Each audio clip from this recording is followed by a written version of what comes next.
नमस्कार किसान भाइयों। आपने हमारे काफ़ी सारे वीडियो देखे हैं, देखते रहेंगे। लेकिन आज का जो वीडियो है वो बहुत ही स्पेशल है। इसलिए क्योंकि पिछले पूरे साल में कई सारे किसान भाइयों ने हमें कमेंट करके बताया था कि आप ये वाला वीडियो बनाएं। और कहीं न कहीं हम चूक रहे थे उससे और कभी सीज़न नहीं था इसलिए हमने ये साहस नहीं किया था।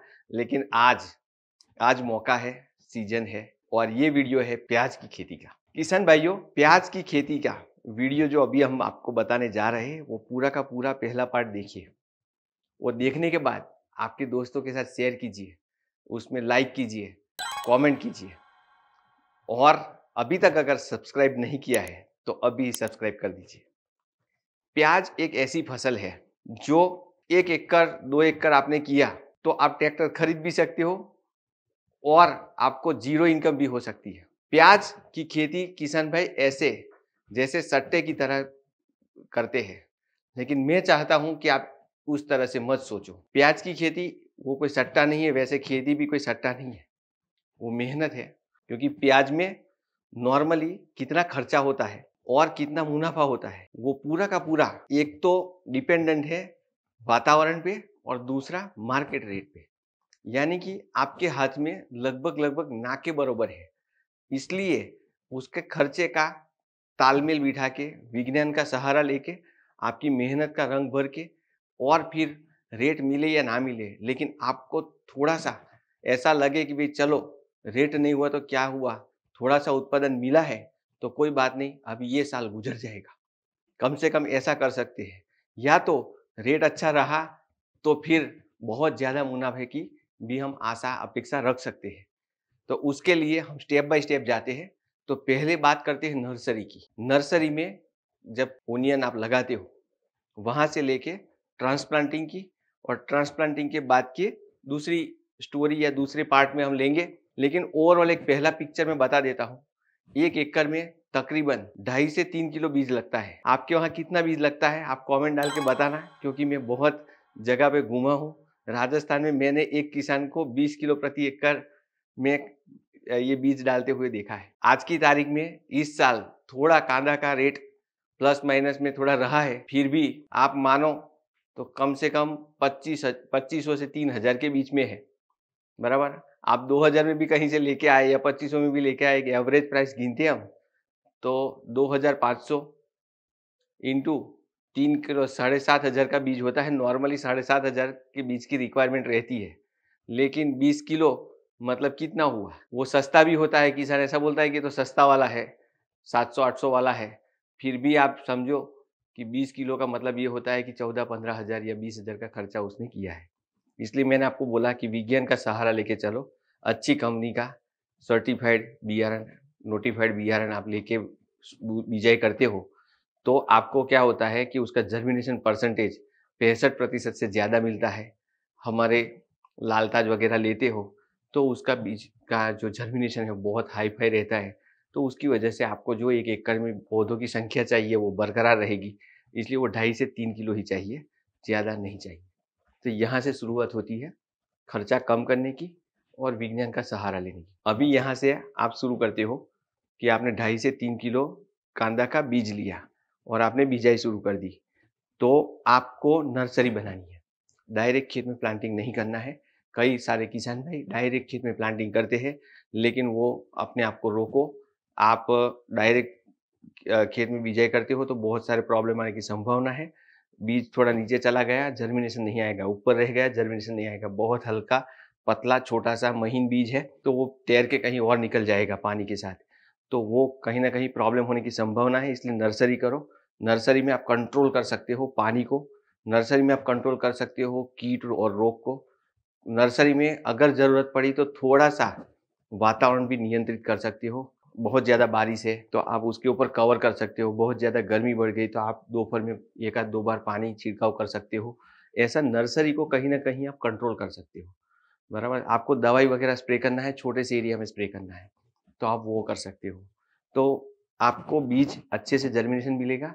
जब आप ट्रांसप्लांटिंग करने जाते हो, तब जो 1 एकड़ में पौधों की संख्या चाहिए, वो पौधों की संख्या बरकरार रहेगी और उसके लिए पहले से आप कीट और रोग को नियंत्रण कर सकते हो यहाँ। पहली बात।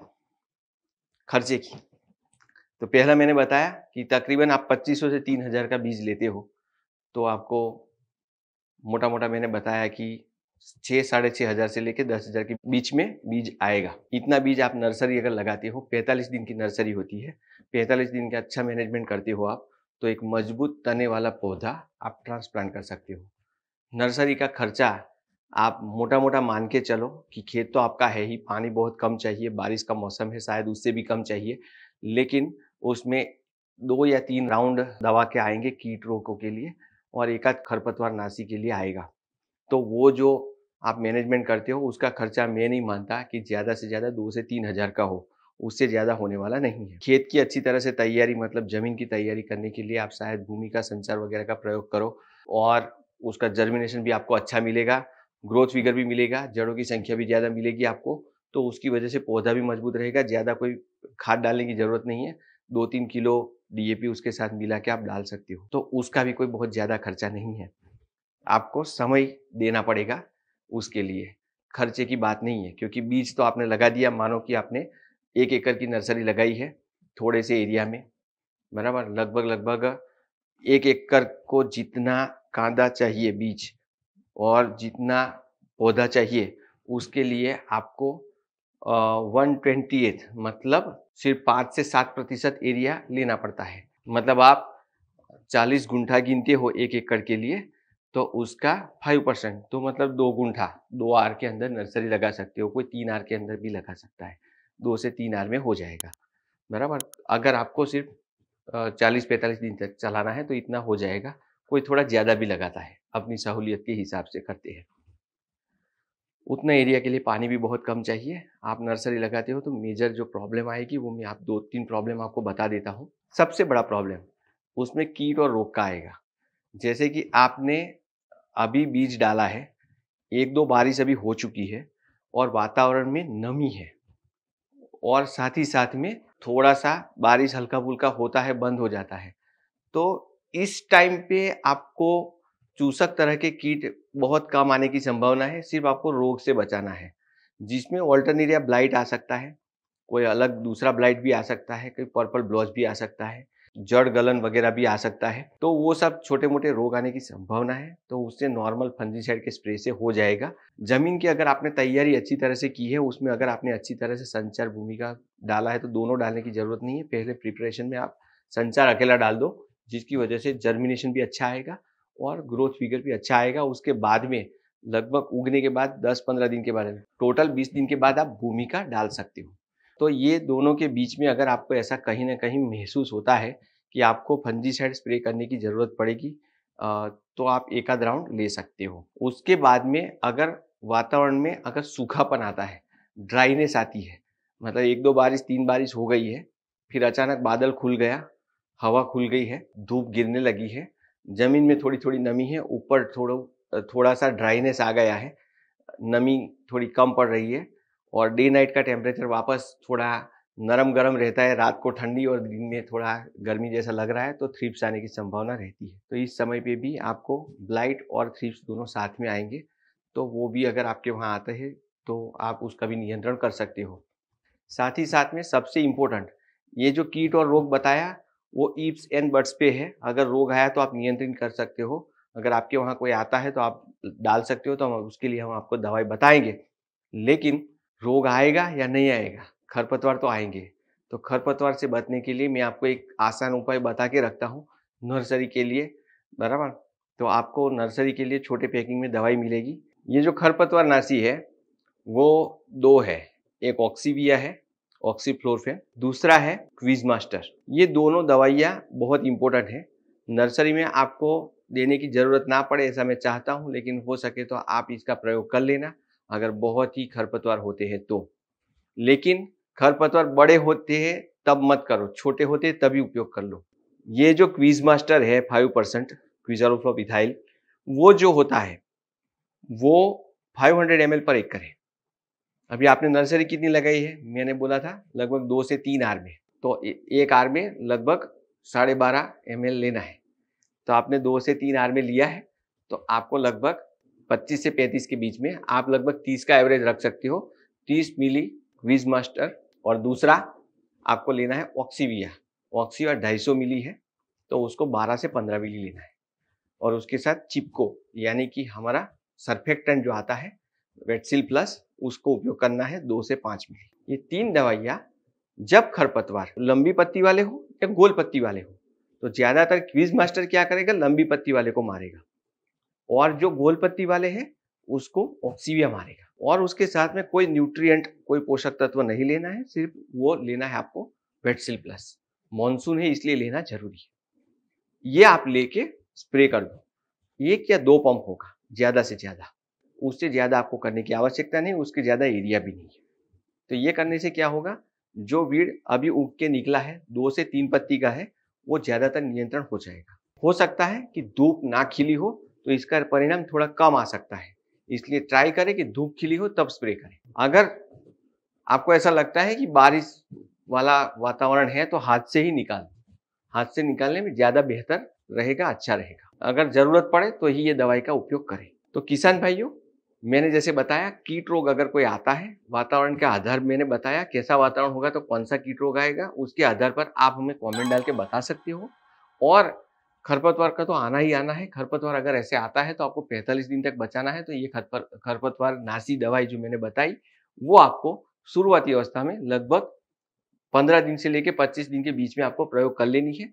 थोड़ी देर से भी करनी हो तो भी कोई प्रॉब्लम नहीं है, लेकिन खरपतवार का जो तना है वो मजबूत नहीं होना चाहिए, वो अभी अभी निकल के आना हुआ 2 से 3 पत्ती, ज्यादा से 4 पत्ती का होना चाहिए, और धूप खिली होनी चाहिए, जमीन में नमी होनी चाहिए, ये उसकी रिक्वायरमेंट है। पानी एकदम नीट एंड क्लीन प्रयोग करो। और क्योंकि जो प्याज का तना है वो सीधा बढ़ता है, चिकना होता है, उसके ऊपर से दवाई नीचे चली जाती है, बराबर। वीड जो आएगा, वीड भी ऐसा होता है, मतलब खरपतवार भी ऐसा होता है, चिकना होता है, जो लंबी पत्ती वाले होता है खड़ा रहता है, उस पर दवा चिपकेगी नहीं, इसलिए चिपको का प्रयोग करना आवश्यक है, आप जरूर करें। तो ये कुल मिला के बात हो गई नर्सरी की। यहाँ पे हम दोनों तीनों चीज हम चर्चा करते करते चलते हैं, कुछ मिस हो जाए तो आप कमेंट करके डाल देना। पहला बात हमने बताया, मैंने शुरुआत ऐसे की थी कि कांदे की खेती में मेहनत और वैज्ञानिक तरीका थोड़ा अपनाते हो तो इसमें आपको खेती जो है वो मुनाफे वाली होगी। तो पहले मैंने बताया जैसे बीज आप कैसा लोगे, अच्छा बीज लोगे और कितना प्रयोग करोगे, तो 2.5 से 3 किलो प्रति एकड़ का प्रयोग करोगे तो आपको सही रहेगा, बराबर। और तीसरा अभी बात करना बाकी है कि अगर ये सब भी करते हो, साथ ही साथ में आपको वेराइटी चयन करनी है। वेराइटी चयन में पहले नंबर पे अगर अभी आपको लगानी है, मतलब मई एंड से लेके जून, जुलाई और अगस्त की 15 तारीख तक अगर आपको लगाना है तो आप लालताज वाला सेगमेंट लीजिए। उसका जो वैज्ञानिक तरीका है तो उसको बोलते हैं बीमा डार्क रेड, बराबर, वो वाला सेगमेंट आप लीजिए। ये वाला जो सेगमेंट है वो सेगमेंट मॉनसून के लिए बहुत अच्छा है। ये स्टोरेबल नहीं है, आप इसको स्टोर नहीं कर सकते। मॉनसून में पैदा हुआ है, खरीफ में पैदा हुआ है, पानी ज्यादा है उसमें, और इसको ज्यादातर आप स्टोर नहीं कर सकते, आपको निकाल के बेच देना है। यहाँ पे आपको मैंने फर्टिलाइजर नर्सरी के लिए बताया है, आपको डायरेक्ट सीड नहीं डालना है खेत में क्योंकि आपका खर्चा बढ़ेगा, इसलिए मैं आपको बोल रहा हूँ नर्सरी करके कीजिए, क्योंकि नर्सरी में आपका 45 दिन 40 दिन वहां रहेगा, कंट्रोल में रहेगा, और आपको जो खेत है उसकी भी जुताई जो है आप कंप्लीट कर पाओगे। इसलिए आपने अभी मेन खेत में जाने से पहले नर्सरी में करना अति आवश्यक है, जो खर्चा बचाता है। अभी जब मेन खेत में आप ले जाते हो तभी आपका पूरा 1 एकड़ का खेत है, 1 एकड़ की आपने नर्सरी तैयार की थी, 1 एकड़ का पूरा खेत है, तो वहां पे आपको 2-3 बातें बताने जा रहा हूं जो खर्चा बचाएगी भी और आपका उत्पादन बढ़ाएगी भी। खर्चा कैसे बचेगा? फर्टिलाइजर का समतोल उपयोग। समतोल का मतलब होता है ऐसे मैनेजमेंट करना है कि जितना चाहिए उतना ही देना है। दूसरी चीज ये है कि जब आप प्याज की बात कर रहे हो तो प्याज एक ऐसी फसल है कि आपको इतना सा कांदा होता है और उसके नीचे इतनी जड़ें होती है। मतलब ये सेंटीमीटर में बात करूं कि ये ज्यादा से ज्यादा 2.5 से 3 सेंटीमीटर का कांदा होता है, उसके नीचे ज्यादा से ज्यादा 10 से 12 सेंटीमीटर में उसकी जड़ें होती है। फैलने में भी हार्डली आप बीच से लेकर तो इधर 5-7 सेंटीमीटर और इधर 5-7 सेंटीमीटर, मतलब गोलाई में 5-7 सेंटीमीटर ही आएगा। मतलब कुल मिला के इतने से, मतलब इतना मैं मिट्टी ले लेता हूं तो उतनी ही मिट्टी उसको चाहिए, यानी कि जड़ें ज्यादा बढ़ती नहीं है। तो उसको ज्यादा जड़ें नहीं है, मतलब ज्यादा जगह से वो पोषक तत्व लाता नहीं है, उसकी कैपेसिटी नहीं है। तो आपको क्या करना चाहिए यहाँ पे, तो जो फॉस्फोरस का आप डोज डालते हो, बेसल डोज, वो बहुत ही डीप में नहीं जाना चाहिए, ऊपर ऊपर ही डालना है।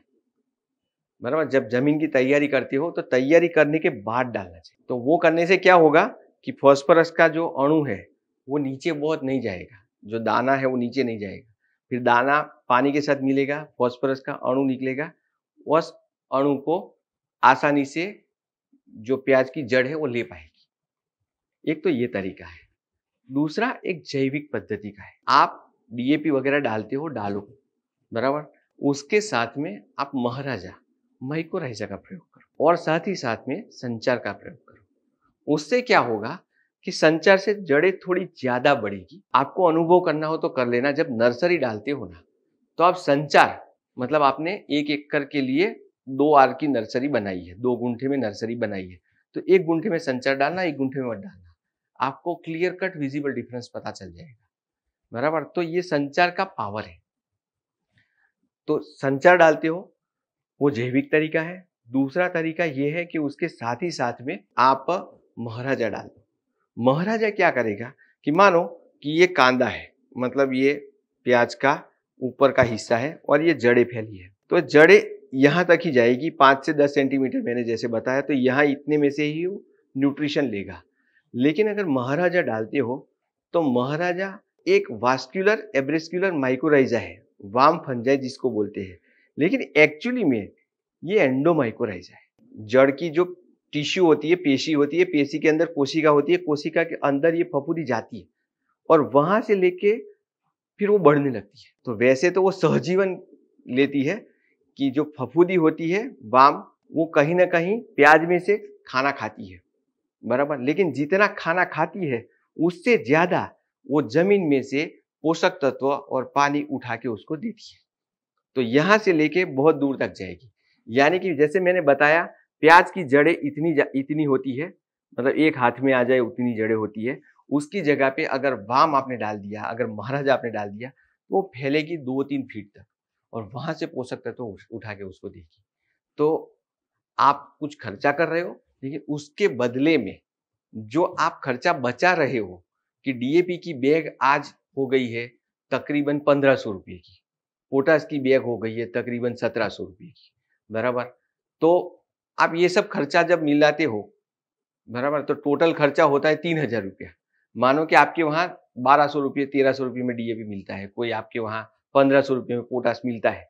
पोटास भी कांदा को चाहिए, तो ये अगर आप डालते हो तो फिर भी 2500 से लेके 3000 का खर्चा होता है। तो ये खर्चा आप आधा कर सकते हो। डीएपी आधी बैग डालो, पोटास आधी बैग डालो, लेकिन वाम डालो, उसके साथ संचार डालो। संचार से जमीन में बैक्टीरिया एक्टिव होते हैं, बराबर। बैक्टीरिया से फॉस्फोरस अवेलेबल होता है, नाइट्रोजन अवेलेबल होता है, पोटास अवेलेबल होता है, जिंक अवेलेबल होता है, बहुत सारे बैक्टीरिया दूसरे एक्टिव होते हैं, जमीन में वातावरण बनाते हैं। और ये फंगस, जैसे बोला मैंने, वाम फंगस एंडोमाइकोराइजा है, तो एंडोमाइकोराइजा कोशिका के साथ संबंध बना के जमीन में जड़ के जाएगी, बहुत सारा पोषक द्रव्य देगी। उसमें आपको ऐसा लगता है, मानो कि सितंबर अक्टूबर मंथ में कभी कभी ऐसा होता है कि बारिश चली जाती है अचानक, पानी नहीं देना है, बराबर, तो भी आपको पौधा देख के आपको नहीं लगेगा कि इसमें पानी की स्ट्रेस है। तो ये एक वैज्ञानिक उपक्रम है, मतलब आप समझते हो कि वैज्ञानिक समाधान है ये, कि आपको स्ट्रेस नहीं आने देगा, ज्यादा से ज्यादा पोषक तत्व मिलेगा और पौधे की ओवरऑल तंदुरुस्ती बहुत अच्छी रहेगी। मतलब सूर्य प्रकाश से संश्लेषण करके ज्यादा से ज्यादा पोषक तत्व स्टोरेज होगा और जमीन में से ज्यादा कैल्शियम है, पोटास है, फॉस्फोरस है, जिंक है, वो ज्यादा से ज्यादा अणु अंदर जाके कांदा बहुत बड़ा होगा, उसकी क्वालिटी बहुत बढ़िया आएगी, उसकी स्टोरेबिलिटी भी बढ़ेगी, बराबर। मतलब आप 1 हफ्ते तक बेचना चाहते हो, रेट नहीं है, दूसरा 1 हफ्ता खींचना है तो आप खींच सकते हो, बराबर। तो कहीं ना कहीं ये बहुत ज्यादा फायदा, क्वालिटी एंड क्वांटिटी, बराबर, उत्पादन और उत्पादन क्षमता दोनों बढ़ता है उसमें। तो ये करने से आपको खर्चा कम, थोड़ा सा होता है खर्चा नो डाउट, लेकिन कम खर्चे में ज्यादा उत्पादन लाने की ये व्यवस्था है, वैज्ञानिक तरीका है। आप मेहनत तो करते हो, एक कांदा लगाते हो, कितने सारे लगाते हो, एक कैलकुलेशन समझते हैं कि 1 स्क्वायर फीट में आप 2 पौधे लगाते हो, कितने पौधे लगाते हो, बराबर। आप कमेंट डाल के देखना। हम है ना 3 पौधों की गिनती करते हैं कि 1 स्क्वायर फीट में आप 3 पौधे लगाते हो, तो आपका 1 एकड़ में बंड वगैरह का 40,000 स्क्वायर फुट है, उसमें 3-3 पौधे लगाते हो, बराबर। तो कितना हो जाएगा, 1,20,000 पौधे हो जाएंगे। मानो कि उसमें आपका 20,000 मर गया तो 1,00,000 पौधे तो रहेंगे। 1,00,000 पौधे, एक कादा कितना 80 ग्राम का होता है, तो कितना वजन होगा। तो ऐसा गिनती करते हैं तो 1,00,000 पौधे है, 1 का 10,00,000, 100, 1000, 10,000, बराबर। फिर लाख और 10,00,000 और 3 निकाल देते हैं शून्य किलो के लिए, 1 कम 10,00,000, 100, 1000, बराबर। कितना 8 टन होता है, 80 ग्राम आया तो, बराबर। अगर वो 100 ग्राम आया तो 10 टन होता है, बराबर। लेकिन पौधे आप 4 लगाते हो तो और 3 टन 4 टन बढ़ेगा, तो 12 टन आता है। और एक पौधा लगाया तो और भी बढ़ेगा, लेकिन आपको 4 से 5 पौधे लगाने चाहिए 1 स्क्वायर फुट में, उससे ज्यादा नहीं लगाने चाहिए, क्योंकि आप 5 गिनते हो। फिर से कैलकुलेशन करते हैं, आप 1 स्क्वायर फीट में 5 पौधे लगाते हो, आपका एग्जैक्ट 1 एकड़ नहीं होता कभी भी। आपका 2000 स्क्वायर फुट हम निकाल देते हैं, 40,000 स्क्वायर फीट गिनते हैं, कहीं पे बंड होता है, कहीं पे बॉर्डर इफेक्ट होता है, बराबर। तो 5 लगाते हो तो कितना आएगा, 2,00,000 पौधे आएंगे, बराबर। 4×4=20, लगभग 2,00,000 पौधे आएंगे। 2,00,000 पौधे मतलब एकम, दशक, 100, 1000, 10,000, लाख, मतलब 2,00,000। यहाँ पे 2 है और 100 ग्राम का एक पौधा हुआ तो 2 शून्य और ऐड हुए, 3 शून्य निकालते हैं तो अभी कितना हुआ, एकम, दशक, 100, 1000, 10,000, कितना हुआ, 20,000 किलो, बराबर। 4×5=20 गिना था ना, तो 20 टन की क्षमता है। अगर 5 नंग लगाते हो तो 20 टन की कैपेसिटी है। लेकिन जब आप 5 पौधे लगाते हो तो सब कांदे का वजन 100 ग्राम नहीं आता है, किसी का 20 ग्राम आता है, किसी का 50 ग्राम आता है, किसी का 100 ग्राम आता है। तो वो 20 टन वजन नहीं आता, प्रैक्टिकली 12 से 15 टन के बीच में आता है। बहुत अच्छा हुआ तो 15 टन आएगा। हमारी रिकमेंडेशन ऐसी है कि 1 स्क्वायर फीट में ज्यादा से ज्यादा 3 ही लगाए, चौथा या 5वां मत कीजिए, 3 लगाओ, तीनों 3 अच्छे होंगे। तीनों 3 का 100 ग्राम वजन आएगा, क्वालिटी बहुत बढ़िया आएगी। अगर 3 आता है, बराबर, तो लगभग 12 टन का कैलकुलेशन आता है, 12 टन पूरा आ जाएगा, 10 से 12 टन के बीच में बैठ जाएगा बहुत अच्छी तरह से। अच्छे से ट्रीटमेंट करो, बराबर। तो आप 10 से 15 टन के बीच में प्रोडक्शन कैसे करना है, उसके लिए मैंने फर्टिलाइजर का बताया, नर्सरी का बताया, और अभी अभी मैंने जैसे बताया कि प्लांटिंग करने के टाइम पे आपको कितना प्लांटिंग करना चाहिए, बराबर। आप कैसे करते हो वो भी कमेंट डाल के बताइए। मैं 3 की रिकमेंडेशन देता हूं, 3 से लेके 4, 5 की रिकमेंडेशन नहीं देता मैं, बराबर। 5 अगर करने जाए तो 20 टन आएगा, लेकिन प्रैक्टिकली 20 टन नहीं आता है, एक दूसरे के साथ कंपटीशन करता है। एक ही घर में 5 बच्चे हैं वर्सेस 3 बच्चे हैं, तो आपको खिलाने पिलाने में अच्छा रहेगा, 3 बच्चे अच्छे से बढ़ेंगे। तो 1 स्क्वायर फीट में आप 3 लगाओ, एक का वजन 80 से 100 ग्राम करो, बराबर। तो आपका अच्छी तरह से प्रोडक्शन आपका आ जाएगा, बराबर। मेरा कैलकुलेशन गलत है तो भी बताओ, सही लग रहा है तो भी बताओ। तो ये कुल मिला के बात है 10 से 15 टन के बीच में आप प्रोडक्शन लाने की बात है। अगर आप 10 टन प्रोडक्शन लेके आते हो तो आपको 5 रुपया भी मिलता है, तो 50,000 का होता है। इसलिए मैंने पहले से कैलकुलेशन करवाया कि बीज का खर्चा ही सबसे ज्यादा है, इसलिए बीज सही पसंद करो। आपका टोटल प्रोडक्शन का जो खर्चा है उसमें बीज का 7,000 से लेकर 10,000 बहुत बड़ा खर्चा है। टोटल 20 से 22,000 का जो खर्चा करते हो उसमें लगभग 50% खर्चा बीज का है। इसलिए बीज का चयन करने से पहले आप 10 बार सोचो। आपको 20 किलो नहीं डालना है, 10 किलो नहीं डालना है, कोई भी नहीं डालना है। आपको सही कंपनी का सही बीज लेके डालना है, और सही सीजन के लिए, मतलब अभी लालताज डालो, बीमा डार्क रेड सेगमेंट का लालताज डालो। उसके बाद में अगर आप लेट होते हो, अगस्त सितंबर में जाते हो, तो फिर रणधीर वाला सेगमेंट डालो, बीमा शक्ति बोलते हैं जिसको। और उसके बाद में गए तो पूना फुरसुंगी वाला सेगमेंट डालो। 3 सेगमेंट अलग अलग है। फिर मैंने वजन बताया, वजन वाला ये करो। अभी बहुत सारे प्रश्न आपके दिमाग में आए होंगे, आप जरूर कमेंट डालना। फिर से मैं बताता हूं, 10 से 15 टन प्रोडक्शन लेने के लिए आपको पहले नंबर पे क्या करना चाहिए कि बीज का सही चयन, सीजन के आधार पे वेराइटी, जो मैं बता चुका हूं। फिर से आप वीडियो देख लीजिए, ऐसा हो तो। वो हो गया। नर्सरी करिए। मैंने आपको क्लीन चीट बोला है कि नर्सरी कीजिए। आपको 1 एकड़ में 5 किलो 7 किलो फेंक के नहीं करना है, नर्सरी करना है। नर्सरी आसान रहेगी। नर्सरी के लिए 2-3 टिप्स मैंने दिया है आपको। नर्सरी मैनेजमेंट में आपको कीट रोग अगर आएगा तो आप हमें बताइए, उसके आधार पे आपको जवाब देंगे। नर्सरी में सबसे बड़ा है खरपतवार का नियंत्रण करना, उसके लिए मैंने आपको बता दिया है। उसके बाद जब ट्रांसप्लांटिंग करते हो तो 1 स्क्वायर फीट में आपको कितना खादा डालना है, वो मैंने आपको बताया। उसके बाद में मैंने आपको जो बताया जैविक वाला, जो बहुत इंपॉर्टेंट है आपके लिए, स्पेशली ओनियन के लिए, क्योंकि उसकी जड़ों का जो डेवलपमेंट है, उसकी जो एनाटॉमी है, उसके आधार पे मैंने बताया। और फर्टिलाइजर का मैंने थोड़ा-सा शुरुआत का बताया। अगले वीडियो में हम देखेंगे कि कांदा की अलग-अलग सिस्टम है। जैसे गुजरात में कांची बोलते हैं, राजस्थान में गंठी बोलते हैं, और अलग-अलग सीजन के लिए अलग-अलग वेराइटी का कब आपको प्लांटिंग करना चाहिए।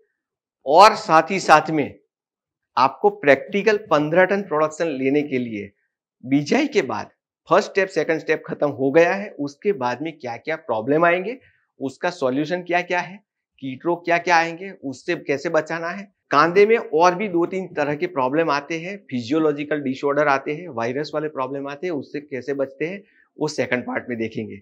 तब तक आप बेल आइकन पे क्लिक कीजिए, सब्सक्राइब कीजिए, लाइक कीजिए और कमेंट जरूर कीजिए। थैंक यू वेरी मच, खूब खूब धन्यवाद।